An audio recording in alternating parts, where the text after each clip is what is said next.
BSc part 1 के विद्यार्थियों का स्वागत है।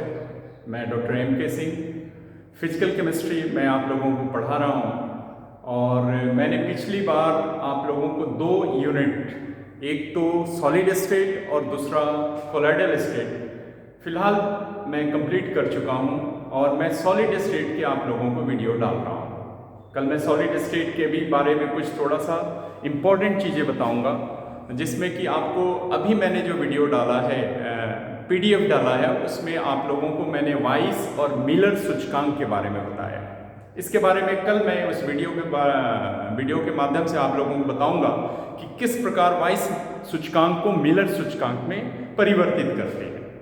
फिलहाल मैं यहाँ पर आप लोगों के सामने जो यूनिट 1 है, हमारा फिजिकल केमिस्ट्री का यूनिट 1, जो मैंने आप लोगों को बताया था कि ये सबसे इम्पॉर्टेंट, जब मैंने सिलेबस का इंट्रोडक्शन दिया था तो उस समय बताया था कि ये सबसे इम्पॉर्टेंट यूनिट है और इस यूनिट के माध्यम से मैं यूनिट 2 जो हमारा गैसियस स्टेट है और फिर लास्ट वाला जो यूनिट केमिकल काइनेटिक्स है उसको हम अच्छी तरह से कर पाएंगे, क्योंकि ये दोनों जो यूनिट है काफ़ी हद तक मैथमेटिकल है, गणितीय रूप है। उसमें आपको डिफ्रेंसिएशन करना पड़ेगा, अवकलन करना पड़ेगा, समाकलन करना पड़ेगा, साथ में आपको लॉग का यूज होगा और बहुत सारे जो मैथमेटिकल टर्म्स हैं उसको आपको देखना पड़ेगा। तो फिलहाल मैं यहाँ पर आप लोगों को जो यूनिट 1 जो है हमारा, उसमें जो मैथमेटिकल एप्लीकेशंस हैं इन केमिस्ट्री उसके बारे में बात करना चाहूँगा। तो सबसे पहली जो चीज़ पढ़नी है वो है लघुगणक। लघुगणक ये आप लोग बहुत पहले से, मेरे ख्याल से जब हम 7वीं 8वीं में पढ़ते हैं और अप टू 10th तक इसका हम काफ़ी यूज कर चुके हैं, लेकिन चूँकि अब कैलकुलेटर और कंप्यूटर का ज़माना आ गया तो हम फिलहाल लघुगणक को भूलते जा रहे हैं। किस प्रकार, पहले आप लोगों को एग्जामिनेशन में कैलकुलेटर अलाउड नहीं होते थे, आपको लघुगणक सारणी दी जाती थी जिसके माध्यम से आप कोई भी लघुगणक आप निकाल सकते थे। तो मैं यहाँ पर आप लोगों को लघुगणक के बारे में बताऊंगा, जो सबसे पहले यूज किया था जॉन नेपियर ने, एक साइंटिस्ट मैथमेटिशियन थे जिनका नाम था नेपियर। उन्होंने सबसे पहले इसको इजाद किया लॉगरिथम को, कि किस प्रकार घातांकों को, घातांक जो होता है उसको किस प्रकार हम इसके रूप में यूज कर सकते हैं लघुगणक के। इट मीन्स एक्सपोनेंशियल, इसलिए ये टर्म बार बार यूज किया जाएगा। और जब भी हम घातांक की बात करेंगे, जैसे मैं आप लोगों को यहाँ पे बताऊं कि जैसे मान लीजिए कि 10 का पावर 1 कितने के बराबर, 10 के बराबर, 10 का पावर 2 100 के बराबर, 10 का पावर 3 1000 के बराबर। तो मेरा मानना यह है कि यदि इसको लघुगणक के रूप में लिखा जाए तो कैसे लिखेंगे? इसको लिखने का तरीका होगा log 10 इज इक्वल टू 1, इसका होगा log 10 100 is equal to 2, log 10 1000 is equal to 3। यानी हमें यहां पर यह बताया गया है कि ये जो नीचे हम 10 कह रहे हैं ये होता है आधार। ये बड़ा इंपॉर्टेंट, लघुगणक का बेस क्या है, आधार क्या है। या जैसे 10 का पावर 1 10 है या 10 का पावर 2 100 है, तो यहाँ 10 आधार हो गया और जिसका लघुगणक निकाला जा रहा है वो यहाँ लिखते हैं और जितना पावर है घातांक में वो उसकी वैल्यू हो जाती है 1 2 3, जैसे यहाँ 1 2 3 है।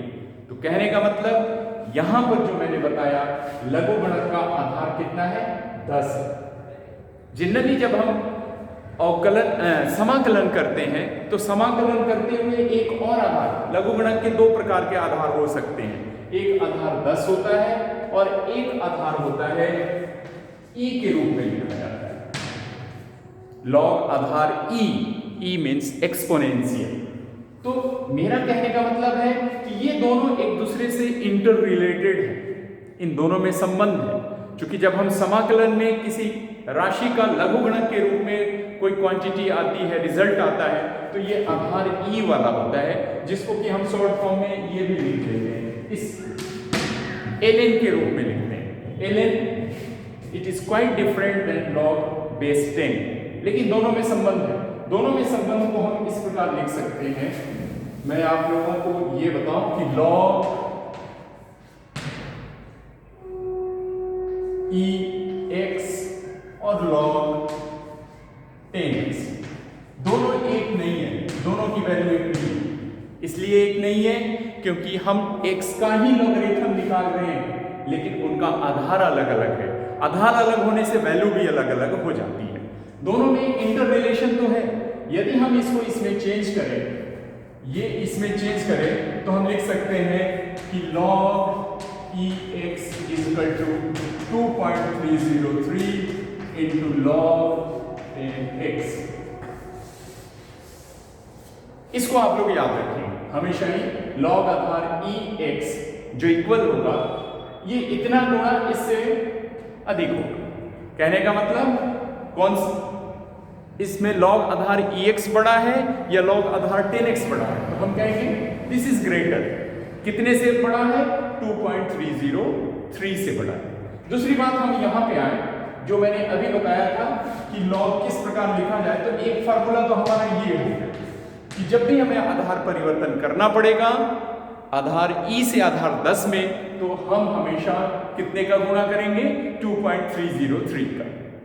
तो पहला ये आपका ये हो गया।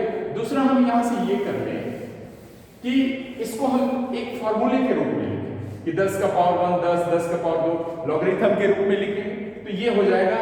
जैसे ये मान लें कि log आधार e m = n, तो हम इसको लिखेंगे, इसलिए e का पावर n = m। ये फार्मूला है इसका, यानी log 10 100 = 2 है, तो हम लिख सकते हैं कि 10 का पावर 2 = 100। ये वही है, e का पावर n = 2 है। तो ये हमारा दूसरा फार्मूला होगा। लॉगरिथम के जो फार्मूले पढ़ते हुए आ रहे हैं हम, उसमें 2 3 4 फार्मूले बहुत ही इंपॉर्टेंट है, जिसमें प्लस का है, माइनस का है, मल्टीप्लिकेशन का है या स्क्वायर के रूप में है। तो उसके बारे में हम अगली वीडियो में बात करेंगे कि किस प्रकार से हम उसको चेंज करेंगे, और मैथमेटिकल जो एग्जामिनेशन में आते हैं, यूनिवर्सिटी एग्जामिनेशन में किस प्रकार के क्वेश्चंस होंगे, उसके बारे में मैं अपने सेकंड वीडियो में आप लोगों से चर्चा करूंगा। तब तक आप लोग थोड़ा बहुत, मेरा ये मानना है कि घर पे जो आप लोगों के पहले की किताबें हैं 7वीं से लेके 10वीं तक के, उसमें लघुगणक का उपयोग किया हुआ है, और साथ में एंटी लॉगरिथम भी कैसे लेते हैं। लॉग तो आसान है, आप लोगों के टेबल में लॉगरिथम को देखना बहुत ही आसान है, लेकिन एंटी लॉग कैसे लेते हैं, ये आपको एमएससी के भी विद्यार्थी अभी तक ठीक से नहीं उसको समझ पाए हैं कि किस प्रकार से आप प्रति लघुगुणक और एंटी लॉगरिथम लेते हैं। तो फिलहाल मेरा जो नेक्स्ट वीडियो होगा उसमें मैं आप लोगों को लघुगणक के उसमें आप लोगों को बताऊंगा, और जितने भी क्वेश्चंस हैं उसको सॉल्व करूंगा। Thank you.